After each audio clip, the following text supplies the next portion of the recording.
You've heard of cattle rustlers, but corn rustlers will have more on a unique crime. Plus, harvest picks up steam, and we talk trade. And you share your harvest selfies. Get ready to grow.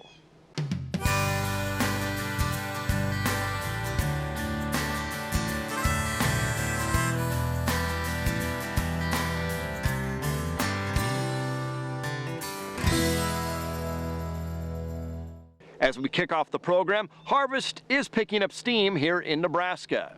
Soybeans wrap up as farmers wait for corn to dry out. But the corn harvest is underway. Roughly 69% of soybeans have been harvested. That's behind the average of 81% at this time of year. About 28% of Nebraska's corn has been picked. That's similar to last year, but well behind the average of 45% picked at this point in the fall.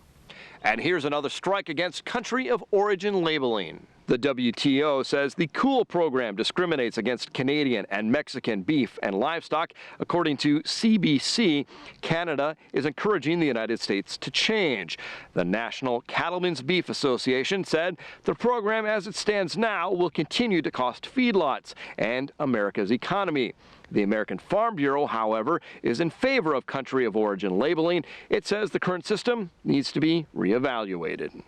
Farm sales to Japan and Korea are worth billions for Nebraska farmers. So growers were surprised to learn that those countries have questions about quality of the grain. Here's more. An iPad running something in the tractor, you've got the iPhone. They're the tools of a modern businessman who just happens to be a farmer. Brandon Honeycutt has brought technology to the farm. With precision planting, with being able to even monitor the grain bins better than what we've ever done in the past, to using drones, to whatever else is out there, the smartphones, everything that we're utilizing on the farm to hopefully become better producers.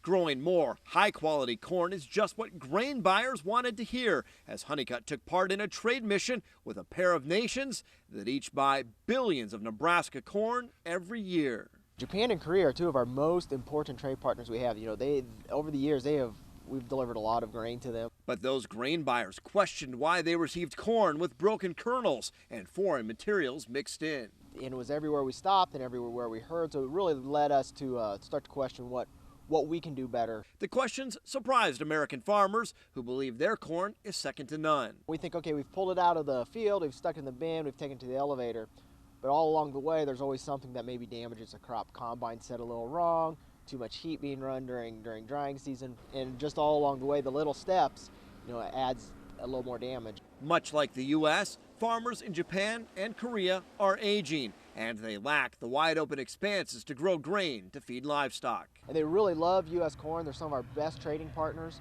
and they really think our quality of corn is the best. It gives them the color of yolk they need for their eggs and different things, and so they really want us to produce the best crop we can. Gas prices are down, but if you want to save even more at the pump, it pays to drive a flex fuel vehicle. But not every station offers the fuel that can be used in these cars. Governor Heineman urges drivers to use new smartphone apps to find Flex Fuel. The Flex Fuel Station Locator app and Flex Finder app are both available on Apple and Google's mobile app stores. Heineman says E85 helps support one of our state's biggest industries. E85 is an affordable product.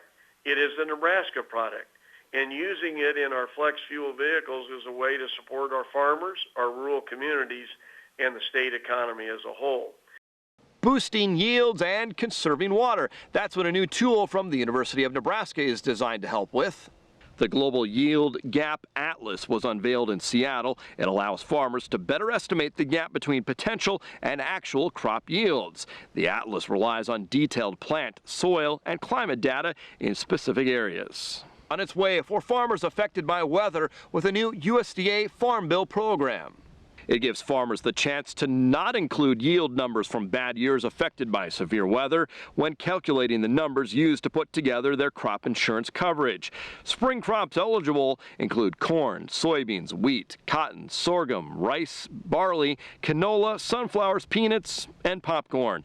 All of this will allow farmers to sleep a little easier after getting hit by a tornado, hailstorm, or flood.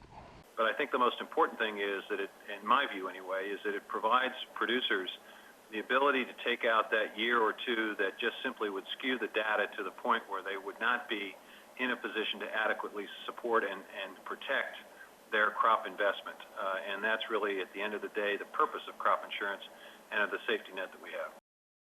You've heard of cattle rustling, but crop rustling? It's a unique crime, and NTV's Alyssa Willard looks into this unusual situation. Earlier this week, we heard of a story out of Iowa where part of a man's soybean crop was possibly stolen. This got us wondering, are farmers often victims of theft, and what do they do to protect themselves in these situations? A Lamont, Iowa farmer claims someone harvested his soybeans. Matt Schuster says he's missing about 1,600 bushels of beans. It's not every day we hear these kinds of stories of farmers' crops being harvested out from under them, but thefts, whether it's big or small, can happen. Not everyone's a good old boy, you know.